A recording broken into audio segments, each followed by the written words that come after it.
bravura le puso cerco a la muerte.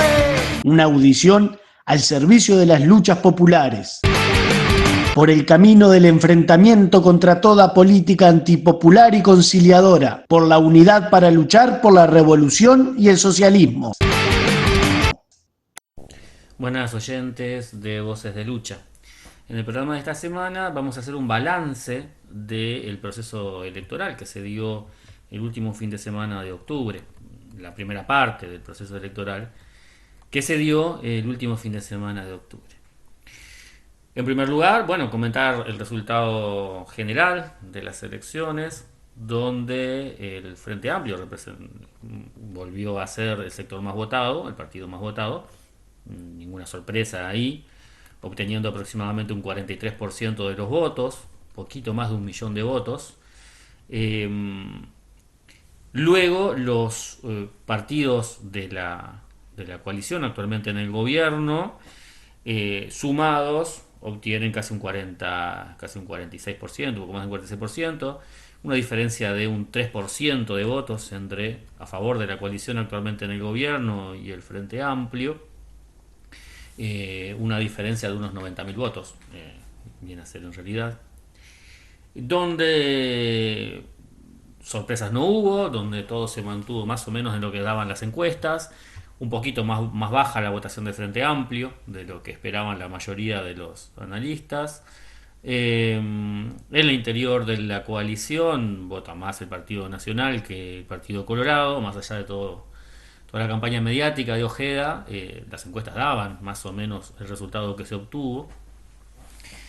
Se confirma la caída de Cabildo Abierto. Cabildo Abierto termina como el quinto partido con más votos. Tiene una caída electoral estrepitosa.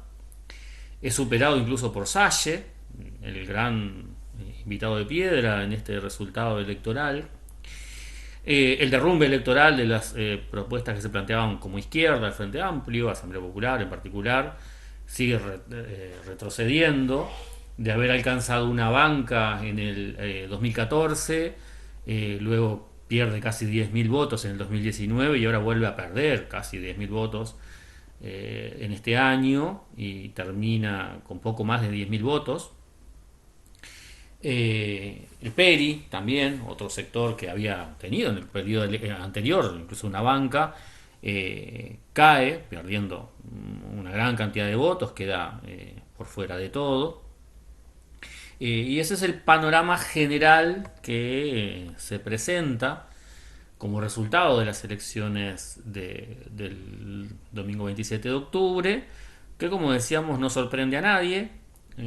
Las encuestas ya daban una paridad muy grande entre el Frente Amplio y la coalición actualmente en el gobierno, donde como resultado de esto se genera, por supuesto, el balotaje entre Orsi y Delgado y la distribución de los cargos en el Parlamento, donde el Frente Amplio gana la mayoría en el Senado y donde en diputados se produce la novedad de que ninguno de los dos grandes bloques tiene la mayoría. La coalición que actualmente está en el gobierno tiene tiene 49 diputados, el Frente Amplio 48 y 2 diputados tiene Salle, lo cual va a ser bastante impredecible las votaciones cuando se pueda generar algún tipo de votación dividida, porque sabemos que Salle no tiene una identificación política clara ni una línea muy coherente, así que perfectamente puede hacer alianzas con cualquiera de los dos bloques, dependiendo de los vaivenes de una postura totalmente personalista, que es la que caracteriza a ese sector político. Más allá de que los analistas políticos burgueses resaltan esto como un ideal de la democracia burguesa, el hecho de que los bloques políticos grandes van a tener que negociar y que va a haber diálogo, etcétera, como en realidad no hay ninguna diferencia en las grandes líneas políticas, no la ha habido en todos estos años, ni cuando el Frente Amplio era gobierno y estos sectores políticos eran oposición, ni ahora que el Frente está en la oposición.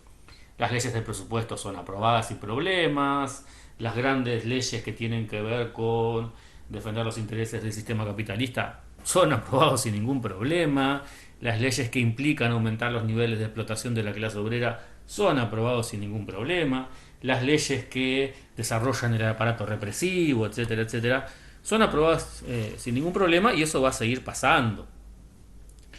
Lo que sí, en todo caso, obliga a esta paridad de fuerzas en el Parlamento es a que haya más negociación por cargos y prebendas en el reparto de cargos, incluso en los entes del Poder Ejecutivo, las secretarías, etcétera, las cabezas de comisiones, todo lo que implica todo tipo de beneficios políticos, económicos que otorga el tener cargos en el Parlamento, van a ser repartidos más equitativamente entre los diferentes grandes bloques que se reparten la administración del Estado burgués en este país. Más allá de eso, no implica más nada. Esta paridad en el Parlamento, no hay ningún tipo de polaridad acá, y de hecho eso se refleja en todos los analistas de los sectores de la burguesía.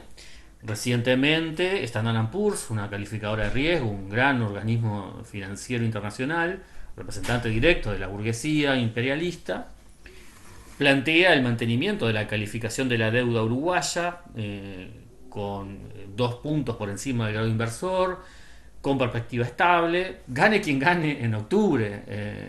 El imperialismo está seguro de que el pago de la deuda externa va a seguir siendo la primer preocupación de cualquier gobierno, que cualquier medida que tomen va a asegurar el pago de la deuda externa y el clima de inversión, es decir, todas las garantías para que el capital imperialista siga saqueando los recursos del país y superexplotando a nuestra clase trabajadora. Por tanto, no hay ninguna preocupación por parte de la burguesía de que gane Delgado o gane Orsi, ni tampoco acerca de esta paridad en el Parlamento. En todo caso, lo que esto demuestra es, esto como decíamos, señala el reforzamiento de las posiciones del llamado centro político, los sectores que reafirman una continuidad, una estabilidad de las políticas económicas, sobre todo, y que representan una situación actual de las capas medias, de todas las capas medias altas de nuestro país, donde se encuentra una situación económica mucho mejor que al principio de este gobierno.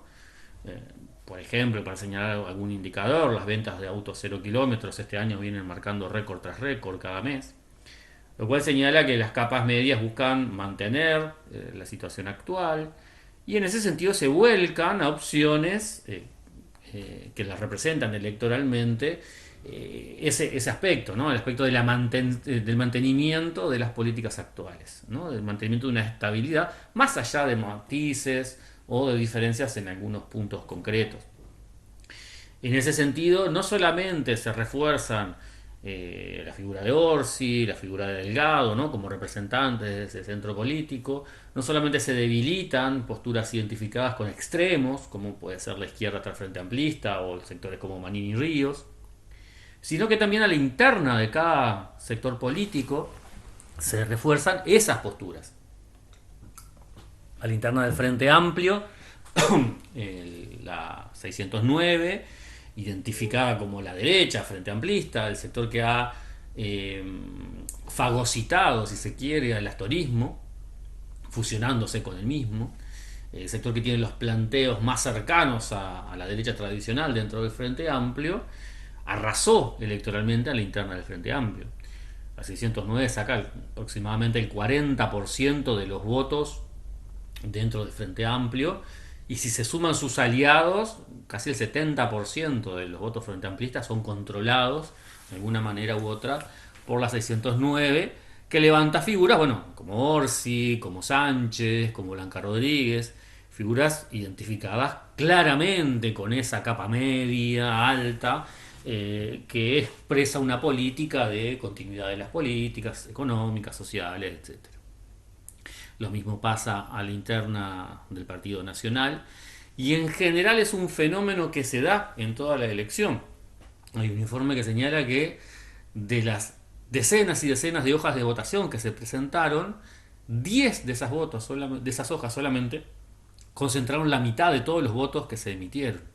Es decir, que hay un fuerte respaldo a estos sectores políticos dentro de cada partido a su vez, que representan esas tendencias a la continuidad de las políticas actuales y, como decíamos, expresa justamente un momento de las capas medias que identifican una mejora en sus condiciones económicas, y sobre todo comparando con respecto al proceso de la crisis del COVID, etcétera, etcétera.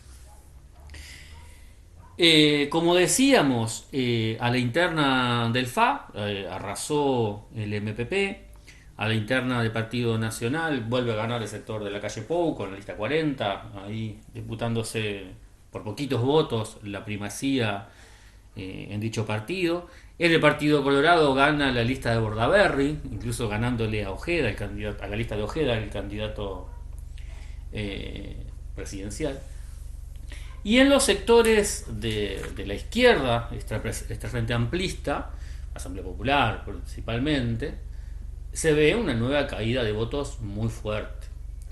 Y acá valdría la pena analizar detenidamente el hecho de que la política de todos los sectores que componen esa alianza electoral, porque ahí hay varios partidos políticos que la componen, asumieron una política de rebaja del planteo programático, sobre todo se embanderaron con la campaña por el plebiscito del sí, dejando de lado cualquier otro planteo de transformaciones radicales, serias, situaciones como la situación económica, social, etcétera. Abandonaron cualquier planteo de confrontación profunda con la estructura económica y política, al menos desde el planteo programático, en aras de acercarse a la base frente amplista, rebajando el planteo programático, buscando alianzas con el Partido Comunista, con el Partido Socialista, en el sentido de la práctica común de impulsar el plebiscito en los sindicatos, en las organizaciones sociales, etcétera. Y bueno, esto es el resultado. Habría que preguntarse si valió la pena la renuncia programática, la renuncia a una crítica profunda, no solamente a la estructura económica y social capitalista, sino también al propio sistema democrático burgués. Si valió la pena renunciar a eso para obtener esta magra cosecha de votos. Nosotros creemos y lo hemos señalado ampliamente que de ninguna manera se justificaba la participación electoral de una organización de izquierda o un planteo revolucionario si justamente su programa no iba apuntando a transformaciones profundas y no iba hacia un cuestionamiento, una denuncia del propio sistema democrático burgués.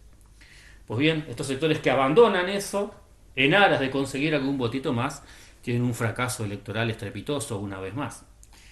Pero bueno, habrá que ver qué análisis hacen estos sectores respecto a eso. Y vinculado a esto está el tema del plebiscito.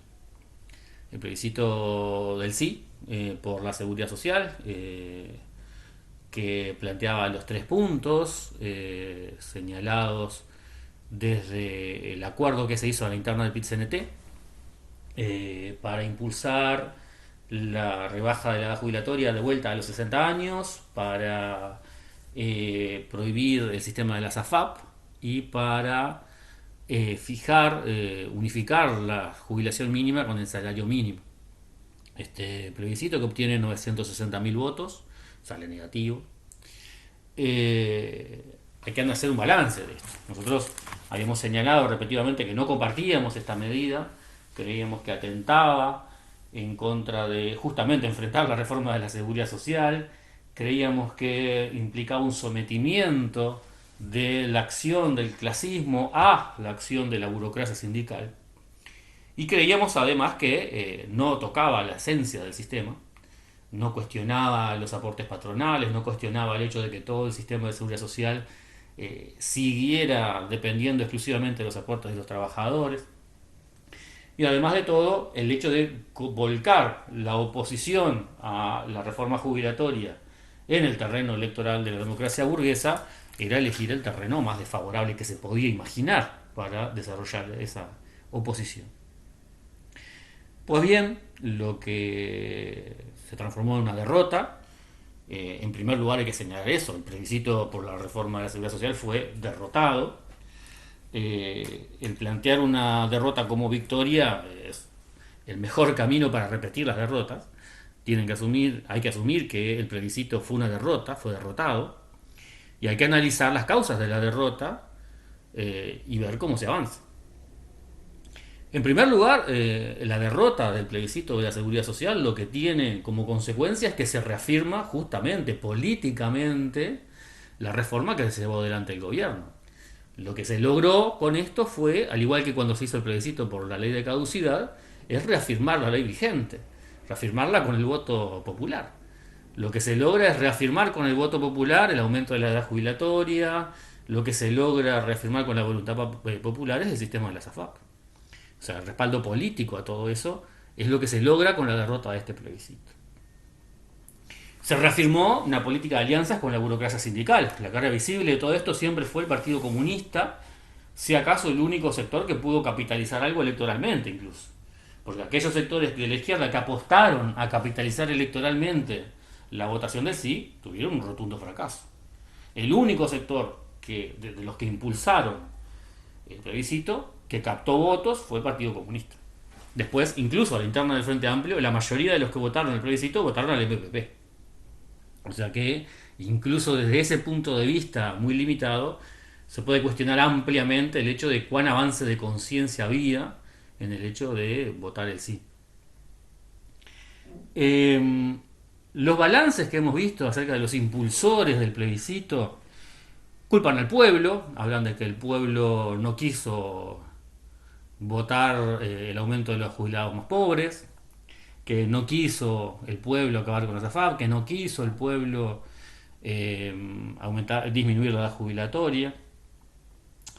Destacan un avance de organización y de militancia. En realidad lo que avanzó fue la burocracia sindical. Lo mismo que pasó cuando se hizo el plebiscito por la LUC, o los referéndum, por la LUC, donde lo que se reafirmó a continuación fueron las posiciones de la burocracia sindical a la interna de todos los sindicatos y organizaciones sociales. En este caso pasa lo mismo. Se ha supeditado toda la acción del movimiento sindical y social al plebiscito.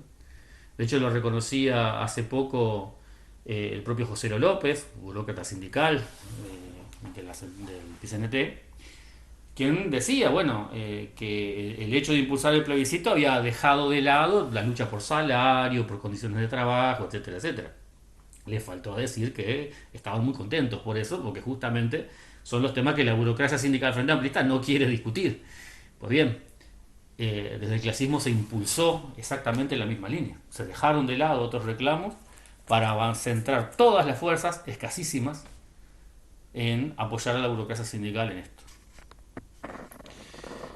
No se ve en estos balances el discutir el hecho de que los sectores que desde el principio plantearon un rechazo a la reforma jubilatoria del gobierno, luego vieron cómo este proceso se fue volcando hacia el terreno de la democracia burguesa.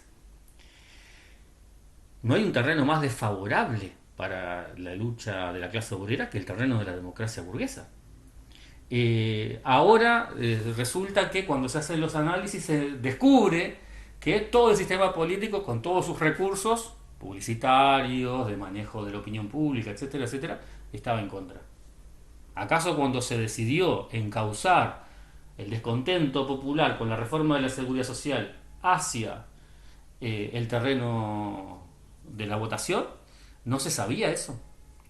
¿Acaso cuando comenzó el proceso de reforma de la seguridad social, cuando había un 70 o 80% de descontento en la población con el mismo, no se sabía que si eso se volcaba al terreno de la votación, esto iba a pasar? Que todos los aparatos del Frente Amplio, del Partido Nacional, del Partido Colorado, de toda la gran burguesía, de las propias AFAP, iba a actuar para influir sobre la opinión pública para que la votación fuera negativa. No se sabía eso. Bueno, si no se sabía era un error, es un error muy grande y hay que aprenderlo de una vez, porque ya no es la primera vez que nos pasa. De nada vale plantearlo ahora. Tendríamos que haberlo analizado al principio. Asumir la derrota, hacer un análisis serio, crítico de las causas que llevaron a esa derrota, es la única manera de no repetirlas. Lamentablemente los análisis que estamos viendo no van en ese sentido. Lamentablemente los análisis que estamos viendo van en el sentido de la reafirmación de la política llevada adelante, Una política que, como decíamos, reafirma la colaboración con la burocracia sindical frente amplista, en particular con el Partido Comunista y el Partido Socialista. Creemos que hasta que no se supere esa política, no va a haber un avance serio en las posiciones del clasismo y por el contrario se va a seguir reafirmando las posturas de la burocracia sindical. Por nuestra parte, por esta semana es todo. Muchas gracias.